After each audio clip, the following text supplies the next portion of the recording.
Hey, welcome back to the Blue Collar Fly Fishing Podcast. My guest this evening is April Vokey, and I went into this interview with a few specific questions, but really just wanted to have a chat with April. We ended up talking a lot about social media, about her new venture, which is anchoredoutdoors.com, and it was a delightful conversation. To the other side of the world. April's in the southern part of Australia right now, and stuck there for a while due to the pandemic. So I hope you enjoy the conversation. I know I did. I want to give a shout out to my sponsors, Duck Camp. Duckcamp.com. The new spring fishing line out is out, including some really cool bamboo hoodies and crew neck shirts. Duck Camp is an Austin company, a cast and blast company, and many of their fabrics are milled right here in the U.S. So give them a visit, duckcamp.com. I also want to thank Real Ale and Real Spirits for their generous support of the program. Real Ale and Real Spirits are down in Blanco. You can find their beers, including Crispy Business, which is my new favorite in their lineup. It's a lager, kind of malty, like it a lot. I also enjoy their Swifties, which is an American pale ale. You may be familiar with Fireman's 4, which was one of their early beers that's still in production, and you can find them all over Texas. Real Spirits, my good buddy Davin Topol, fly fishing guide, rafting guide, and master distiller, heads up their spirits division down there, and he makes some really, really fine whiskey. I highly recommend the Distiller's Edition 4-grain. It's a white label that was just released in April. It's absolutely delicious. It's also cask strength, so keep that in mind. Finally, I'd like to thank Imbrifex Books and the Local Angler series. My publisher, Mark Siedenquist, is a generous sponsor of this show. They underwrite it, and you can go to thelocalangler.com and check out what guidebooks are coming next. We have 3 really terrific titles coming out over the next couple of years, and adding more all the time. Thelocalangler.com. With that, let's talk to April. Thanks. My guest today is April Vokey of Anchored Outdoors. And I think probably most people listening don't need an introduction. They know who you are. But if you would like to give us the brief bio, I would love to hear it. Yeah, wow. It's been, I don't know if I remember my bio.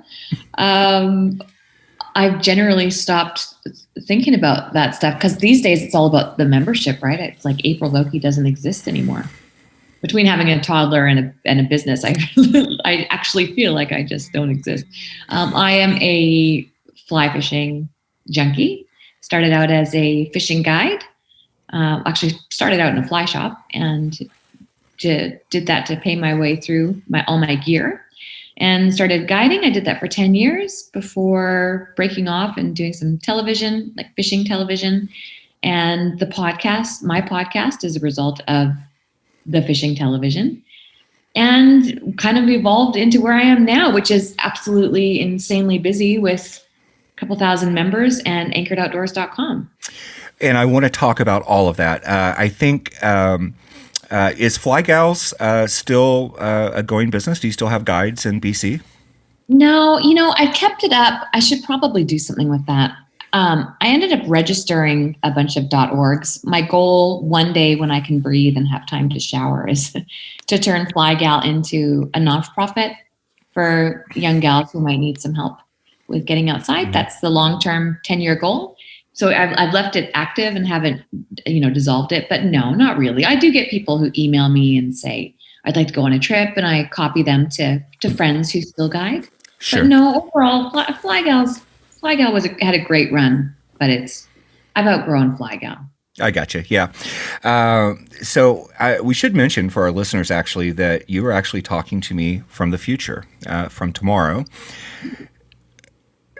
How is Tuesday? This is a Monday in Texas when we're recording. Is Tuesday working out okay so far? Yes, it is a wonderful Tuesday morning here. And yeah, no, it's great. We're in, I guess, looking out your window right now, you've got some sunshine. So you must be, your hours, or is it a floodlight? No, it's still, let's see. Oh, wow. There we go. Yeah, it'll be light out for another, I don't know, hour and a half or something. Oh, that's what I miss the most right now. It gets dark at 5 p.m. here. So it's a very strange time. I'm never here usually at this time. You're usually in North America at this time, correct? Yeah. Well, right about now, right after the rut, typically more like late May, June, I start heading back to Canada. But with COVID, I am staying put. Yep. So let's talk about that real quick. So I know that Australia has been particularly aggressive in the governments, the state governments and the federal government as well have been particularly aggressive in putting restrictions on travel and other things in Australia. And I know that's probably put a crimp in your work for sure, just as it has many other people. But I was just looking at some of the stats, and Australia and Texas have pretty similar populations. Texas has about almost 30 million people. Australia has almost 26 million people. Australia, according to the data I just read, has had 29,000 cases and 910 deaths across the entire country. Texas has had 2.5 million cases and nearly 50,000 deaths.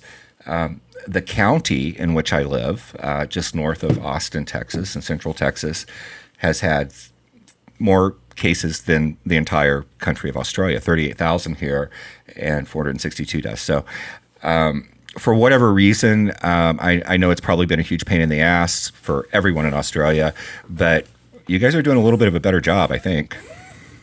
There is nowhere else I would rather be right now as far as COVID management goes.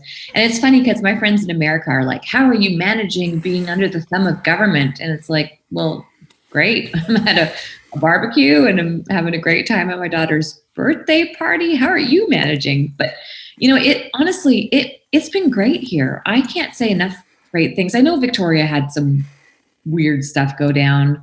And obviously that made its way all over social media because Dan Andrews is, I don't know. I don't want to say too much about Victoria, but I'm in New South Wales and I can't say enough great things about it. We've managed it really well here. That's awesome. I'm really glad to hear that. When do you get to travel again? I mean, will you actually get to go back to Canada this year? That's a really sensitive topic. I don't know. I just actually 2 nights ago said to my husband, I'm going back, hell or high water. My parents are getting old. I've got property. And he said, you're not allowed to travel. I was like, what? What do you mean I'm not allowed to travel? And he said they banned all international travel. And he's right. He can't go to Canada, but as a Canadian citizen, I could. But the big question is, can I come back? Can you come back? That's right. Yeah. And I'm sure your parents want to see their granddaughter and vice versa. And I mean, yeah, that must be very hard. We're thinking about flying them here. So we're reading all the rules and it looks like we can bring immediate family here and they'd be safer here. Right now, my sole concern is what's best for my family. Mm-hmm. And so I don't want to risk bringing it to my parents either. Right. Have they had the opportunity to be vaccinated yet? Your folks? My dad has. Yeah. I don't think my mom has yet. Okay. She's quite a bit younger than my dad, but yeah. So, I just need to do whatever makes the most sense for them. So we're going to reassess. But in the meantime, we booked a bunch of domestic travel. We're going to the Kimberley soon. And I just thought, well, I'm here. I mean, Australia's got so many places I haven't visited yet. And they've just opened the New Zealand bubble, I think as of today, actually. So, we'll cry ourselves to sleep in New Zealand and Northern Australia. Yeah, that does not suck, actually. So, yeah, good for you. You mentioned the radio show. I mean, the TV show. Shorelines was the name of the show. And It's described in a lot of, I've seen one or two episodes. I haven't seen all of them, but it's described as your quest to write a book about steelhead in North America. Did that book ever happen? No. Would you like to know why? Sure. So the book I wanted to write was basically already written by John Shewey, unbeknownst to me. Good old John. And yeah, I think I'd have to look at the date that it was published, or the publication date, but I think it was probably not far off from when we were filming. But his last book, I can't remember what it's called. It's excellent. I think it's Classic Flies or Classic Steelhead Flies or something. He basically does that. In fact, he takes it one step further. He flew to Scotland. Mm-hmm. He went through all the archives. He did all the heavy lifting. And when I read it, it was done. It was already done. He actually went back to like the San Francisco Chronicle in the 1800s, and just did a tremendous amount of research to see what flies get mentioned and what flies maybe had been lost, and traces the whole history of the flies from the UK to the East Coast, and then those flies traveled with the gold rush to California, Oregon, Washington. It's pretty amazing. So, well, that happens sometimes, I guess. I'm sure there's room. He did a way better job than I ever could have. He really did. Like, I just remember reading that book with my jaw open, because I really thought, I think I read over 50 books for that project. And Topher Brown was really helpful. He gave me a bunch of resources, and I did what I thought was heavy lifting. But when I read John's book, I realized there were things I was never going to find. Well, you say that. I think you're overly modest, actually, which it comes as a surprise, because you're so incredibly successful, and also a very you're not exactly a shrinking violet, right? You have a pretty forceful personality. I don't mean that in a bad way at all. You said one time in an interview that you're not a great caster, you're not a great fly tyer, you're not a great rider. I'm not the best at any of those things. Well, I happen to think you're a fantastic writer. And as a matter of fact, I used a quote of yours in my book because it captured exactly what I was trying to say in that chapter. And you're obviously a fantastic fly caster, both two-handed and single-handed. And I don't know anything about your flies, so you may actually not be a great fly tyer, but I suspect you are. So thank you for your humility. I think it's probably misplaced. These days, it seems like you're, as I mentioned before we started recording, you're kind of the queen of all fly fishing media, it seems. You've got the podcast, which is at over 180 episodes now. You've launched anchoredoutdoors.com, which is an incredible resource for all sorts of things, not just fly fishing. So I'd love for you to talk a little bit about that progression. And I'd also like to hear about why the rationale for expanding into things like tanning hides and foraging and some of the other things that we find there, because I think a lot of us know you mostly as an angler and maybe as someone who teaches angling. So talk to me about that. Mm-hmm. Yeah, lots to unpack there. So humility, one, a podcast will do that to you, as you're very soon to find out, I'm sure. Just every time that you interview these amazing people, like I just podcasted Brian O'Keefe.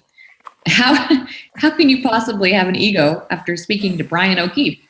So every single time I do an episode, it's just a reminder, you got a lot to learn, girl. So I think the podcast, honestly, it's the most fulfilling thing I've ever done. So Anchored Outdoors was just the next step. It was time to take video, and we do admittedly speak a lot about stories.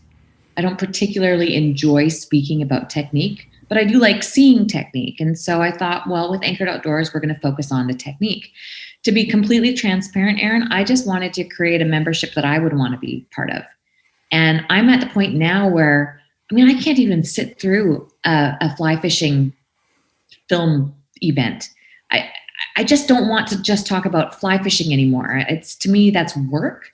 And, I started to evolve and look at other things outside. I am a hunter and a forager. I love picking mushrooms, and I do have a cabin that I really enjoy taking care of. And so it all, to me, it was this one package, right? This outdoor life. And so it actually started with the podcast. I started podcasting people in the outdoors in general, just because I'm interested in it and I wanted to hear their stories. And then as obviously the company evolved into these tutorials, Anchored Outdoors, which is essentially a learning platform.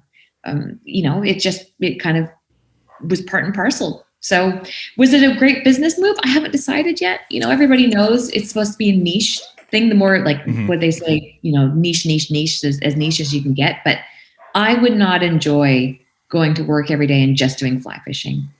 I need to be able to break it up with, I love, survival skills and how to make fire with my hands. And in my, real life away from the media, I do a lot of tanning hides and stuff like that. So I wanted to make a membership that I wanted. And I will say it is working so far. If members don't like certain elements, they just skip those tutorials and go straight to fishing. So yeah, it's been a fun year and a half, because that's really when it went live, was last February. So a year and 2 months ago.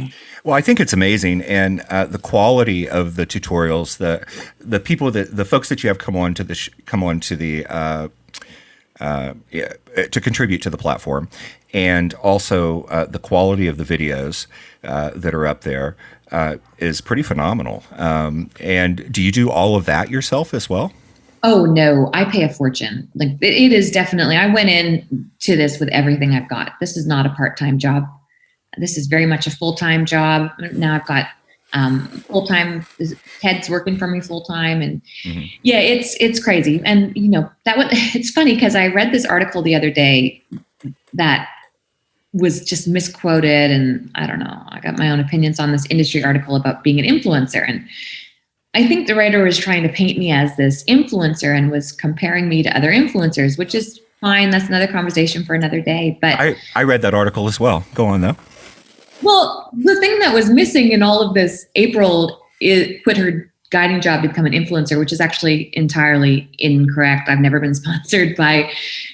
Anyway, there's so many misquotes in the article, bits of information. But the one thing that was left out is this media, quote unquote, content producing influencer is paying a lot of people's bills right now in the fly fishing industry. And I've got tons of friends who are like, April, I need work. What have you got? And so, yeah, I'm really proud of Anchored Outdoors, not just because of our members and what we give back there, but we're keeping a lot of people paid right now.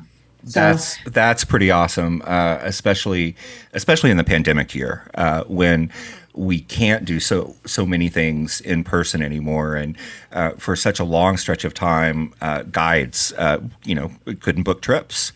Lodges couldn't have guests. There were all sorts of things that we would normally do. Despite all of that, the Recreational Boating and Fishing Foundation estimated that we added 17 million new users in the U.S. In the last year. And I know you've probably, Kirk wrote about that, and it's been elsewhere.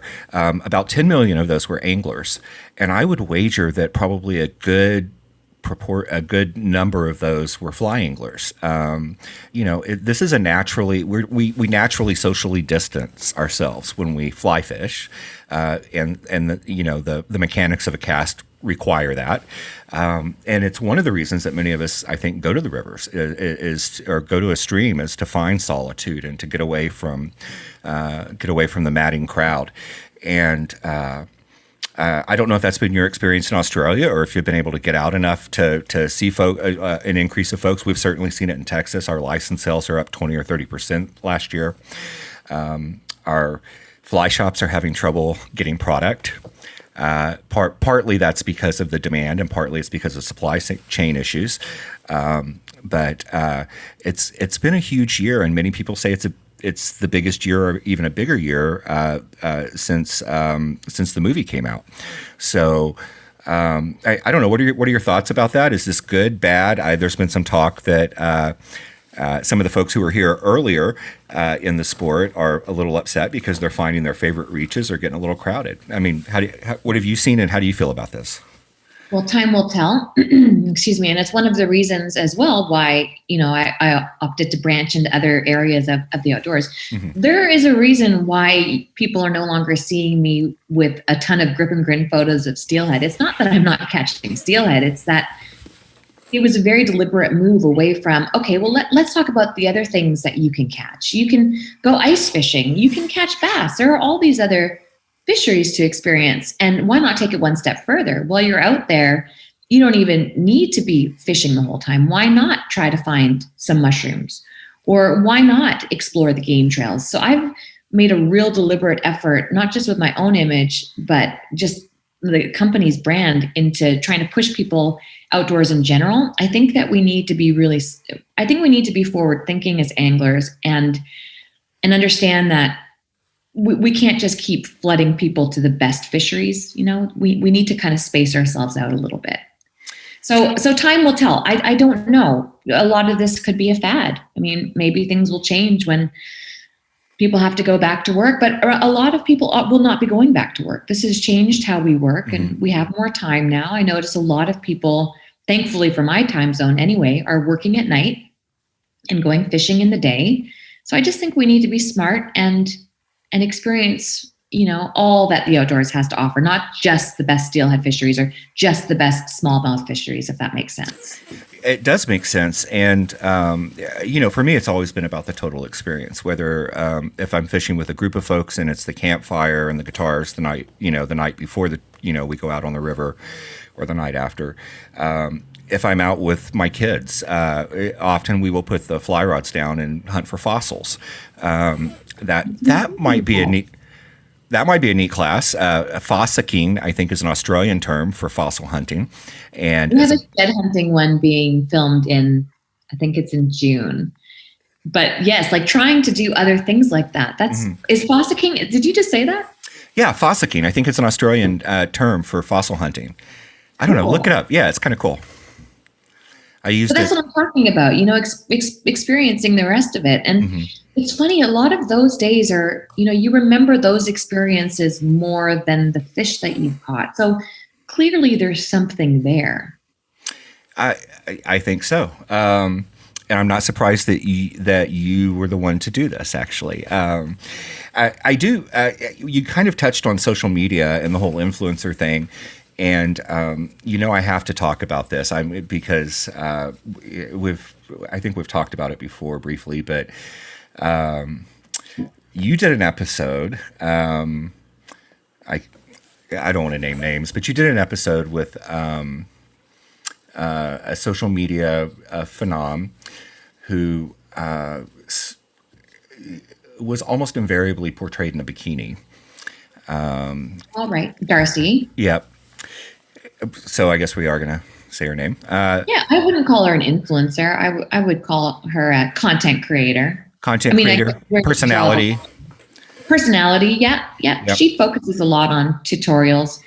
I think that the photos of, I think the big area of contention there for a lot of people is the bikini. Mm-hmm. Which, I mean, honestly, if that is what you run around in all the time, I mean, be yourself, right? I mean, that's great. But I've noticed that's changed a little bit lately in her social media feeds. I'm seeing, actually, since that interview, and I don't know if there's a cause and effect there.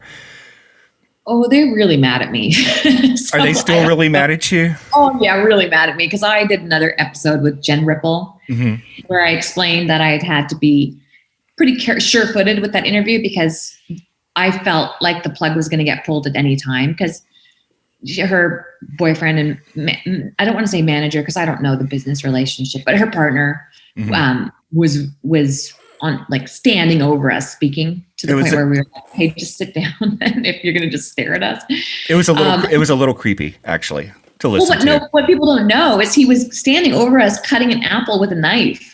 Oh my God. And just like holding this knife and staring. And it just was, he's a really nice guy. And she's actually great. So even though they strongly, strongly dislike me, since my tell-all with Jen Ripple after where I was probably a little blunt with my opinions on Darcy's partner. But Darcy, I will stand by it time and time again. She's a hell of an angler. She's She's actually quite smart. She's really down to earth. She's extremely athletic, and she picked up a fly rod, like the whole casting thing, really fast. I think she's great.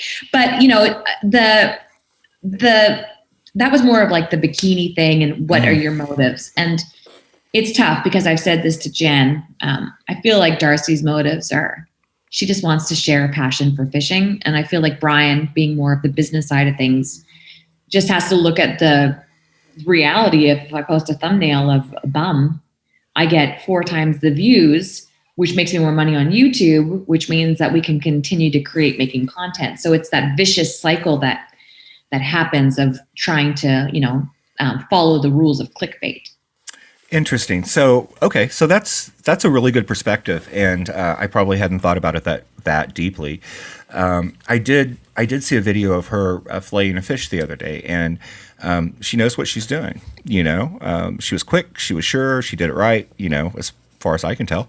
And it's not like somebody else is catching her fish for her or filleting her fish for her. So I think she is legit.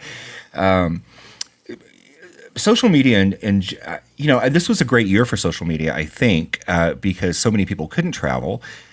So it wasn't all, a 25-inch New Zealand brown trout or, trips to the Seychelles or Patagonia. There was a lot of backyard fishing getting shared, I think, whatever you have in your backyard.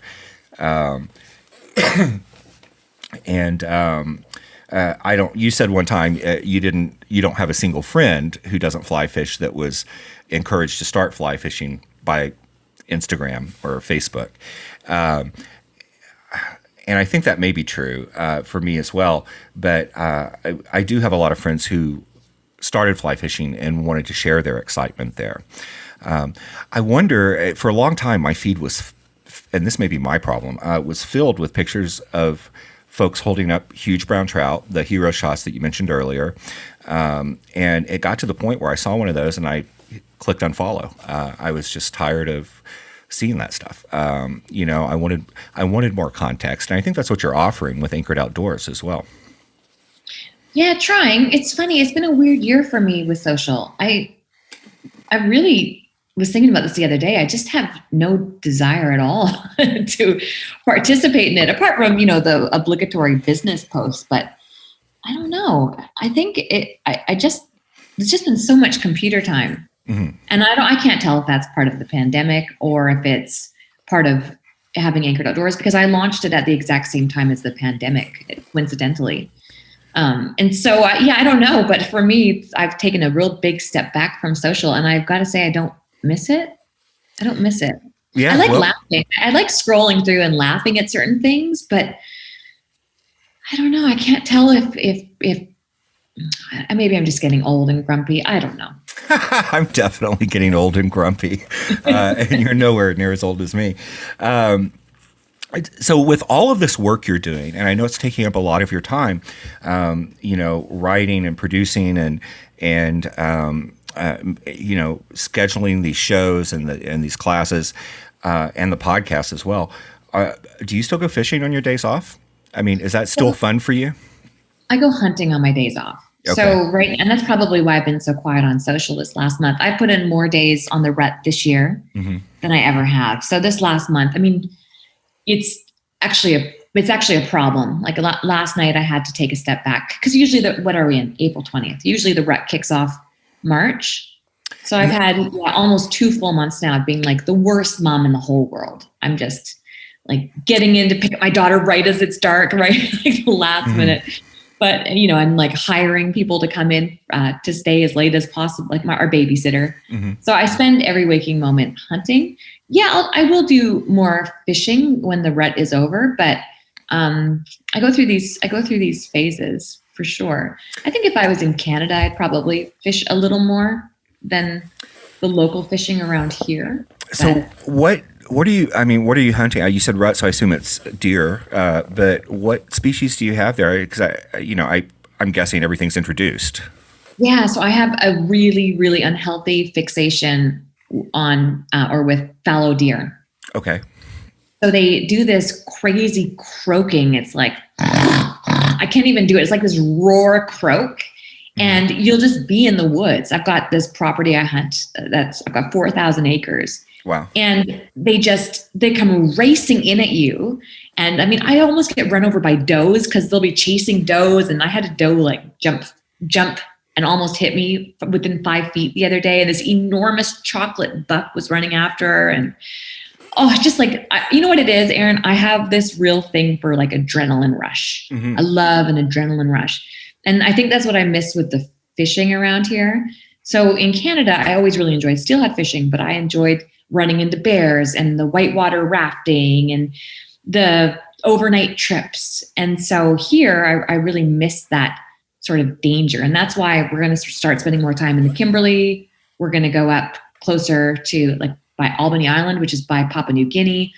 So I'm ready to start adventuring again, but it needs to just be a little bit more exciting than going out and catching a couple bass. Right. Have you fished for barramundi yet? Do people do that with a fly rod there in the north? Yeah, and they're really fun. And of course, you've got the crocodiles and all that fun stuff. So it gets pretty adventurous. So sure. We'll be doing lots of that this next year. I've officially come to terms with the fact that I'm probably not going to get my steelhead season this year, so I may as well just book all sorts of crazy adventures around here. Yeah, right on. I saw back in 2014 you were on the Steve Harvey show. I think it was 2014, and it was amazing. You gave him about a 5-minute casting lesson, and he actually made some pretty nice loops. And do you have any idea if he continued with that? That if he ever went fishing? Well, he has a bass pond. I mean, he was really keen. Mm-hmm. We don't stay in touch or anything. You know, I was dealing with producers as you do with most of those things. But he did tell me off air that he's got a bass pond and that he's been obsessed with fishing his whole life. Mm-hmm. I don't know if it's fly fishing, but he was genuinely interested. It was a great clip, actually. That was real. I mean, that must have been a lot of fun for you. And very funny. Yeah, you were so self-assured, and when you turned around and told him he was sassy, I thought that was pretty great. He is sassy. And I didn't mean to throw you off with the influencer thing. No, that's okay.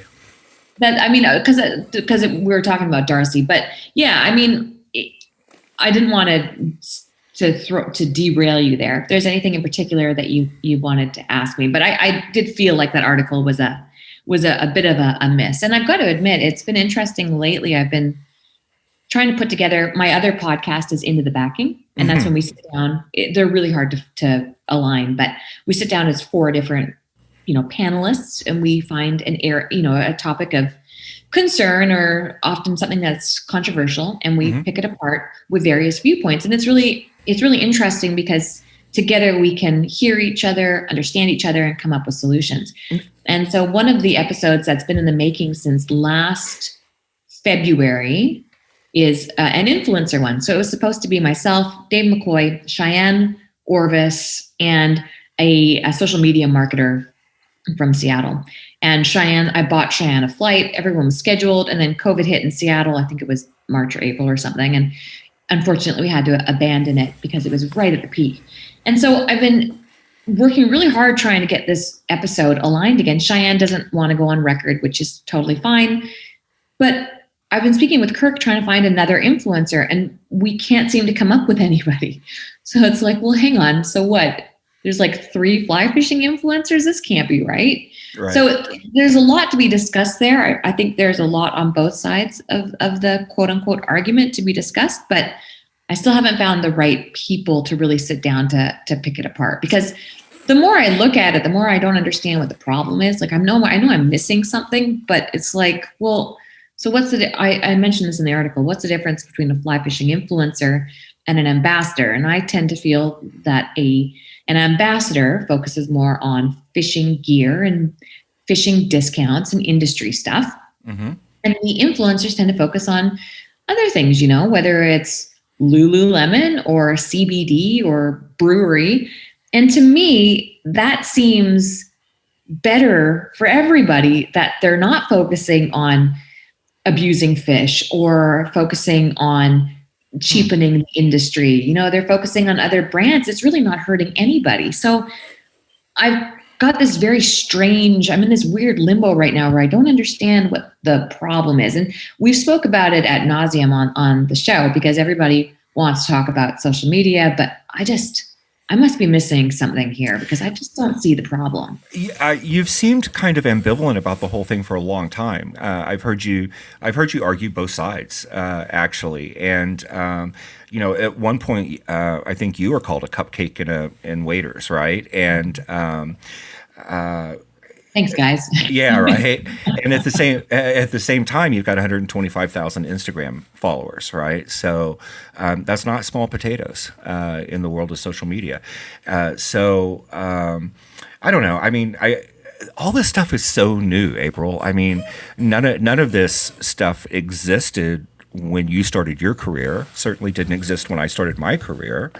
Well, no, I mean, but it did and it didn't. You're right. Social media didn't exist, but we still were out there self-promoting. We still went to speak at clubs because we were hoping that we'd get more eyeballs and could hand out more cards and therefore book more business. Right. We were still trying to be published in magazines so that people knew who we were, so we had credibility, so we could get more business. So we were still trying to get our names out there. Mm-hmm. It was just harder. Yeah, harder. Not as easy as just pushing a button, right? Or whatever it is now. Yeah, I don't know. You're kind of reassuring me that it's not something to get too worked up about. Well, it depends what you're looking at. So I think there's more danger in the micro influencers. Mm-hmm. So and again, I'm sure I'm missing a lot here. And I probably haven't had quite enough coffee for this conversation, but sure.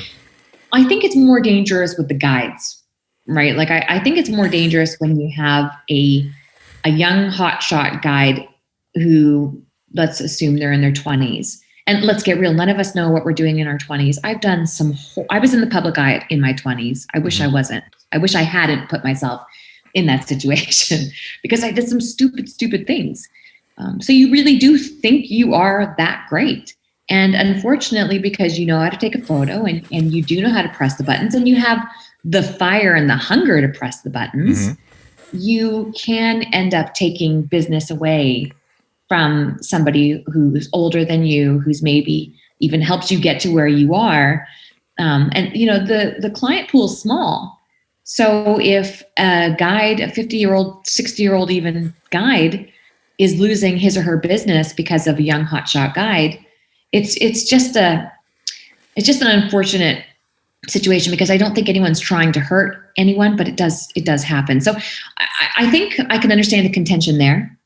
And unfortunately, this was left out of the article, but one of the things that I was saying, in fact, my whole purpose of half of my conversation in that article was I was explaining that the danger is with education. So when you have new people teaching classes, workshops, and yes, even guiding, that can be very dangerous because then everybody else in the industry who's been around for 5 times as long as you needs to go and unteach and reteach and, try to get that person, that client or that student. Well, playing devil's advocate here, I mean, you were a hotshot guide in your 20s. Were you teaching wrong? Were you teaching the wrong things? Did your clients need to go be untaught and retaught? Probably, but I wasn't teaching casting at that point. I didn't start teaching until I was certified. Okay.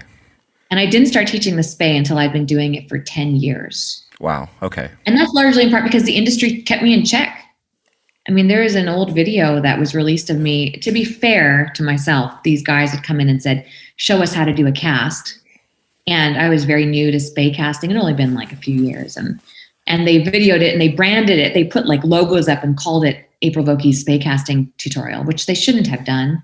But whatever, that's what happened. And so the industry really, the embarrassment, the humiliation of that was so vast that I took a backseat and refused to do any teaching until I was positive that what I was doing was right. And even then, my first class I did with Travis Johnson, the world casting champion. I wanted to make sure that I could be called out on anything that I was teaching incorrect.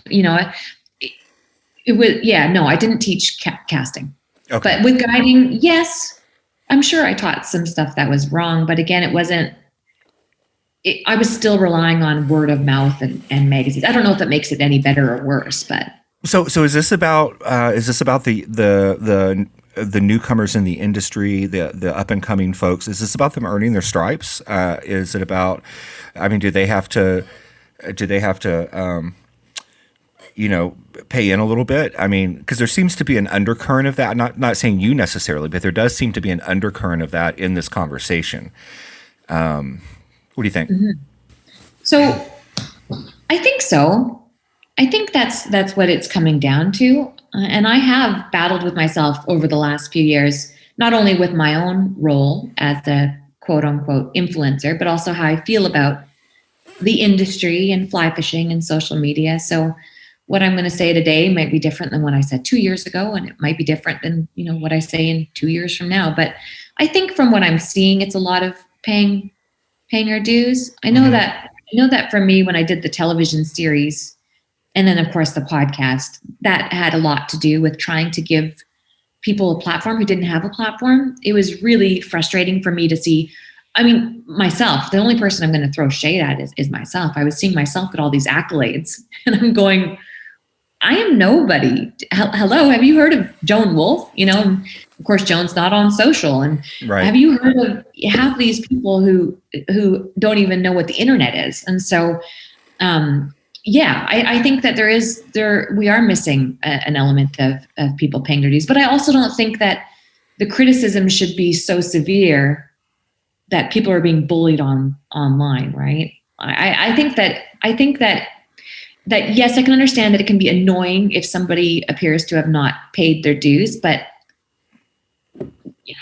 I don't know. It's also situational, right? This is totally different from Cheyenne Orvis to a guide who's been doing it for a year. I don't know. Everybody's got their own sort of individual situation. So on your podcast, you did interview Joan Wolf. On Being Joan Wolf, you interviewed Gary Loomis, John Gierach, Hoagie Carmichael, Frank Moore. I mean, you've just got these legendary folks, and you seem to have a great respect and reverence for some of these older folks that you interview. And I really appreciate that since I'm approaching. I'm not approaching that age yet, but soon enough. But I also think you've done a great service to the fly fishing community by preserving some of those stories. I mean, it's absolutely phenomenal. I mean, some of the stories that Gary Loomis told in his interview with you, and quite clearly he was charmed by you and just wanted to keep talking, and it was amazing. So so thank you for doing that. Number one, I mean and please don't ever stop.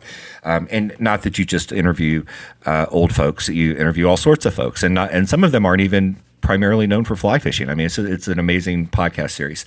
How important is it to you to do those interviews face to face? And I know you haven't been able to do a lot of that this last year. So talk to me about that. Yeah. So I've been doing podcasts like this, video to video. Yes, we're not sharing the video on this right now for people wondering. I look a hot mess. And I don't mean to be vain. And I do a bunch of public stuff looking like this, but I'd mentioned to Aaron earlier, I'm just sick to death of reading the unkind comments on YouTube. They're just not worth it for me or for anyone who reads after about. Anyway, next subject. But, let me just say, I mean, the important part is your voice, April. That's why we're here. I want to hear your voice. So this is absolutely fine. Thanks, Aaron. But yeah, face to face is great in that you get to be there early in their house, and then you're usually there for a few hours, going through family photos. And then after you roll, you're there for a few hours. So I miss that. But we've been able to keep up with the general integrity of the show by recording like this, video to video, face to face.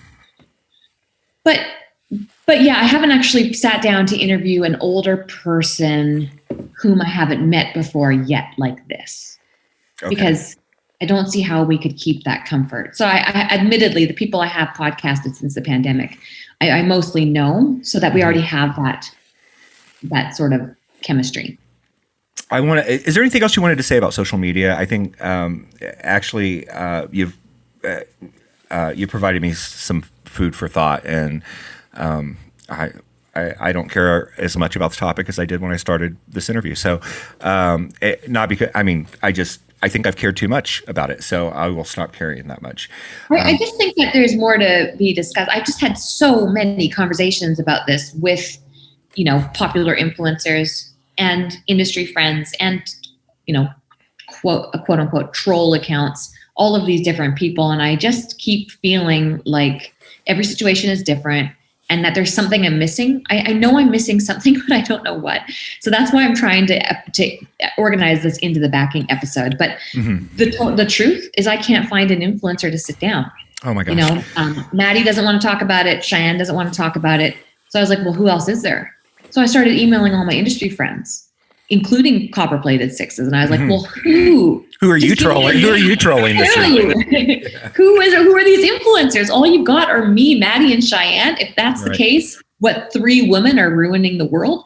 So I just know that I'm missing something, but I don't know what it is yet. And I'm excited to sit down with an open mind and hear from Kirk and the other guests of the show, what it is that I'm missing here and why it is damaging. Because I know that there are areas of it, how it can be potentially damaging to the industry and longtime guides and personalities. But what about this? I think I don't know, where I grow uncomfortable is where I can't make some reasonable judgment about authenticity, or I'm unsure of, is this person saying or doing these things because their sponsor says say or do them? As I'm wearing this Duck Camp cap, I like the cap, but Duck Camp is one of my sponsors.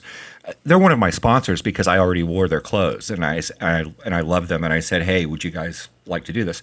I'm not wearing their clothes because they're one of my sponsors. So, but how do you judge authenticity? I mean, I think that's the, for me, that's the burning question, I want to, and especially if I'm going to get emotionally invested in something or even invest time or effort, I want to know that what I saw was at least some reasonable facsimile of real. Yeah, and I think that's the age-old question, and that's where it kept coming with Darcy when I was podcasting her, is it comes down to intention, right? Like, what are your intentions / authenticity? But are you going out there because you really love fishing, or are you going out there because you need it for the gram? And I mean, many people will just say, well, who cares? What does it matter? And, well, the fisheries care, and there are guides. There are people who care. So I think that's what it comes down to for me as well. And it's become very muddied. I have a hard time knowing who's in it for real. I mean, for years, and I'm sure even to some degree, even today, there are people who are like, "Oh yeah, Vokey just does it." I've read people say that I take my daughter fishing for the gram.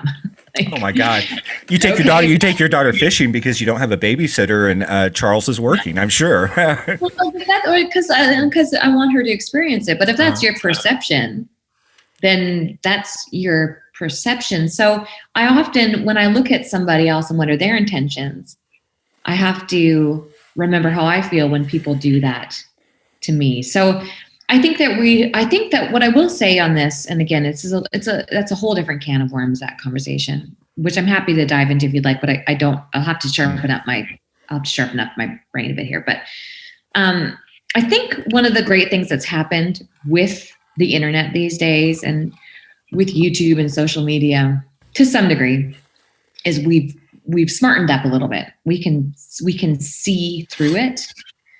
I think that we weren't quite as I don't think we did it quite as well as back then as we do now. I think we can kind of see through the BS. I go back and I'm hesitant on that because some of the stuff I see these days in like politics and media, I'm like, how do you not see through that? Are you blind? But I was going to say I'd love to agree with you, but recent political history in the United States may indicate otherwise. But go on. But even like various celebrity interviews, I'm watching them going, that person's full of shit. Are you all blind. And I don't know if it's because as an interviewer, I've just come to like read the signs, right? Are you looking away? Are you crossing your arms? Are you taking too long? Did your face change? All those things. But I feel like in social media, I feel like maybe we've just become numb to it. Or maybe it's just one of those things where, time tells. Maybe, I don't know. But I will say this. I will just summarize it as, I think that you're right. I think that intention is a huge part of it. And I think that we're especially sensitive to sniffing out any sort of fraudulence in a sport that we love so much. Because it feels weird even calling it a sport. I mean, this pastime it's not supposed to be competitive in any way, shape, or form. For most of us anyway. And so when we start to feel that, and even worse, when we feel it in ourselves, when we're going through our account, and I know this because I experienced it with COVID, I'd see friends of mine traveling to Mexico and still going on all these trips. And it wasn't a competitive feeling, but in my head, it kind of like whatever it is that fires up there was something that did feel a little bit competitive. Like, how are they able to go to Mexico and catch permit? I want to go to Mexico and catch permit. And as soon as we start feeling that any sort of competitiveness or just general discomfort, it's just not, it makes me shut off and it makes me not want to watch that person. Okay. But I think that's the answer. Like, just don't watch the person. Where I get into, where I start to have problems with it, and I said this again in the 2-hour interview that I had with the writer who didn't put any of this in, my situation is I've got a friend, so Mia Shepard, who basically quit her job and focused on working for a conservation nonprofit. And she finally, after years and years of not wanting to self-promote, decided that she was going to start trying to get some sponsors because for a number of reasons, to obviously make a little bit of extra money, but to not have to buy gear for her clients when she was guiding, et cetera, et cetera. So here is this woman who's gone out and basically canceled her whole life to focus on this non-for-profit, this conservation organization. And she's not getting sponsors. She's getting denied sponsorship. But the sponsors want to go to someone, and I'll throw myself under the bus, sponsors. And in this case, it's not me, but I don't want to use any other names. But a sponsor would give that money to me because of my Instagram following, and I'm not doing half the things that she's doing. That doesn't sit well with me. But again, looking at both sides, as a business owner, I also understand the numbers game, right? Like, the more people watching, the more likelihood or the bigger shot you have at conversions equals more sales. And if you wanted to get really deep into it, equals more sales to keep the company in business so that they can keep doing great things for environmental purposes and for the industry. So I understand both sides, but it's just hard when it's really in your face. That's all. So that's really interesting. I wonder if industry wide, maybe some of the big brands could start an unsung heroes campaign or something, and find folks like Mia who are doing incredible things and nobody knows about. If you want ROI on that, you could build an ad campaign around it and talk about authenticity. These are not people who sought the spotlight, not people who are doing it for accolades or for followers. They're just out doing their thing. I don't know. Might be an idea. I think they're trying. I think that there are companies who that are genuinely trying. Mm-hmm. But yeah, and it goes so much deeper than that. Like when you write a book, they look at how many social media followers you have. When you're when they're pitching you to Discovery or a network, that's what they include is how many social media followers you have. When they're pitching a masterclass, and I'm really proud that I do not do this. When they're pitching a masterclass to an instructor, how many followers does he or she have? Because if they have, an exorbitant amount of followers, then there's a larger likelihood again at conversion. So it's just, it's everywhere. You know what I mean? There's just no escaping it. And that's just business, but it's still hard to stomach, especially when it comes to education. I can tell you that for a while there, when I don't want to say too much because I don't want to get sued, but there was a while there when I had the podcast, I was basically in a partnership, and my partners really were wanting me to seek out people with Instagram following so that we could get the show in front of more people, which is good for sponsors. And I put my foot down on it because that was never the purpose of the show. So it's just it's everywhere that we look. And I think it's in more industry or more avenues than people realize. Like, I don't think anyone would even think about the fact that when a publisher is looking at you, that they look at your Instagram following. Again, it's a numbers game. Yeah, 100%. They want to know what's your platform. Do you come to me with a platform where we have built-in sales? So, allegedly. Well, I look forward to the Into the Backing episode where you sit down and talk about this. Do you think that'll be out this summer and the fall? When are you looking to do that one? I just need names. And in fact, this is actually a great opportunity for this. I was going to put something up on social because I get great ideas on social media. Mm-hmm. I ask people for their help, but I didn't want to start a mean chain. I didn't want people to be mean in the comments, but I am looking for some names. I'd love anyone listening to hit me up with some names of a potential panel. Right now it's, again, because Cheyenne and other, basically it's just like Cheyenne and Maddie when we think fly fishing influencers, sure. Right? Obviously they don't want to be part of this, which is fine. So I thought, well, fine, I'll sit down and I'll kind of take the role of influencer, but I am looking for another influencer to sit down and speak on behalf of influencers. And then there's Kirk, who's speaking on behalf of industry. And then I haven't decided yet if I'm going to go back to the non-biased like manager, the social media manager, or if I'm going to focus on someone who's just vehemently opposed to it, because Kirk is such a gentleman. I think he'll say what he wants to, but I would like someone a little more blunt on there as well. So I'm looking for the perfect panel. I'm totally open to suggestions if anyone has got the perfect panel. Kirk is a gentleman, but he can be pretty blunt. He's blunt. And authenticity is high on his list at the moment. We had a long conversation about this the other day. So, yeah. I don't know. Well, I look forward to hearing it when you do get that put together. And if I think of anyone, I'll certainly drop you a note. Well, April, is there anything else that you would like to talk about right now? I have a few questions for you after we stop recording, if you don't mind. But anything that you would like to say right now? No, I think I'm pretty boring, Aaron. It's weird without having any real adventures on the horizon. I mean, we'll have to talk after this next few months of finally getting in an airplane and getting around the country. But no, I'm good. All right, April, if people want to get a hold of you, where do they go? Okay, so they go to info@anchoredoutdoors.com. Okay. Anchoredoutdoors.com. That's the place to find you. And where I live these days. what's there for free, and what do people get with a premium membership? Can you tell me that? Yeah. So only SEO is there for free. Well, no, there's other videos and stuff that are there for free, but with the membership, they get a bunch of stuff. So every once in a while, I'll take a whole masterclass and put it on. So right now they get in the membership. Are you a member? Oh yeah, I'm a premium member actually.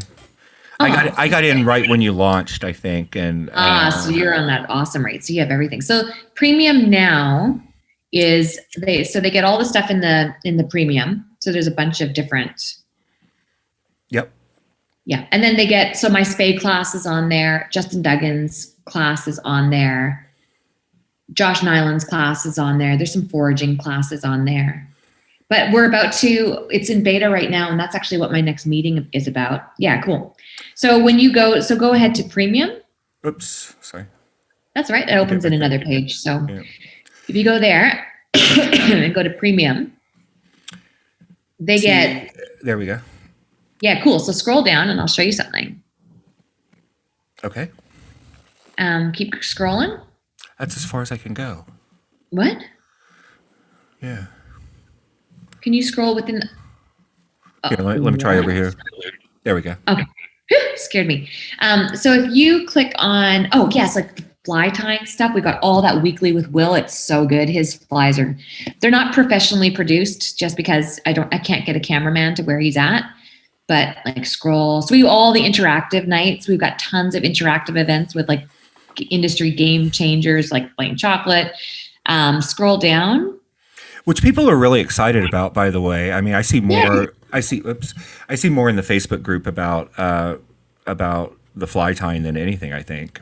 Yeah, we love it. I love the interactive nights because we all get to hang out and we do like turkey calling together. But Will does all of these really cool classic flies. Oh, awesome!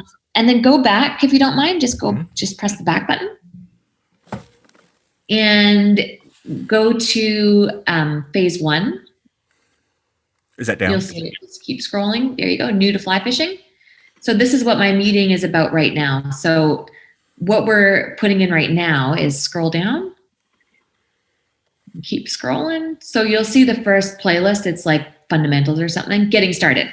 So after each playlist, there's going to be a challenges and milestones.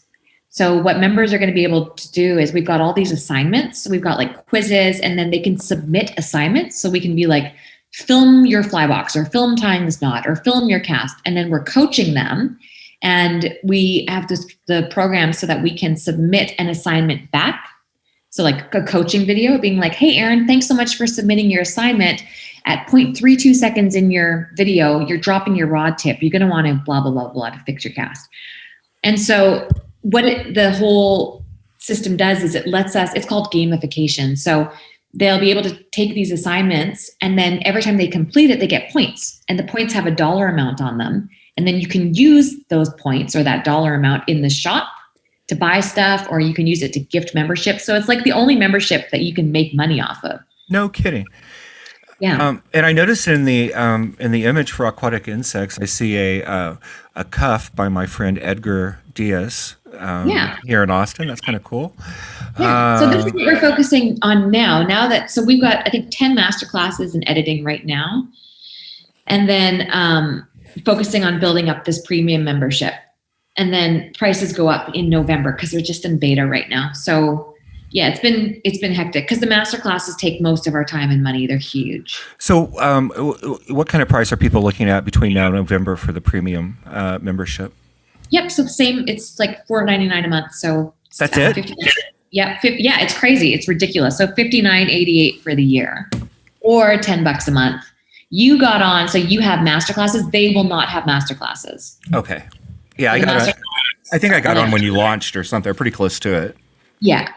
And I really meant that when I say prices won't be the same, I mean it. So you got on with master classes, but the master classes now are like $200 each, and only once a year do we open up the door so you get everything for $200, but that's just once a year. Okay. Cool. So yeah, and the other thing is if they buy a master class, they automatically get a membership. Okay. Awesome. Okay, cool. Well, thank you for walking me through that. And I would highly encourage anyone who's listening to go check out anchoredoutdoors.com. The quality of the production is incredible. I mean, just really top notch. Obviously, some things, the fly tying classes and interactive fly tying, and some things are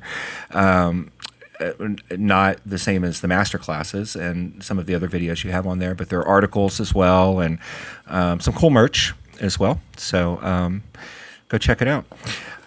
Anything else, April? Nope, that's it. I'm going to get to this meeting, and thank you very much for taking the time to ask me questions. Oh, thank you so much for taking the time to answer them and for taking some of your busy morning to be on the show. I really appreciate it. Yeah, you bet. You bet.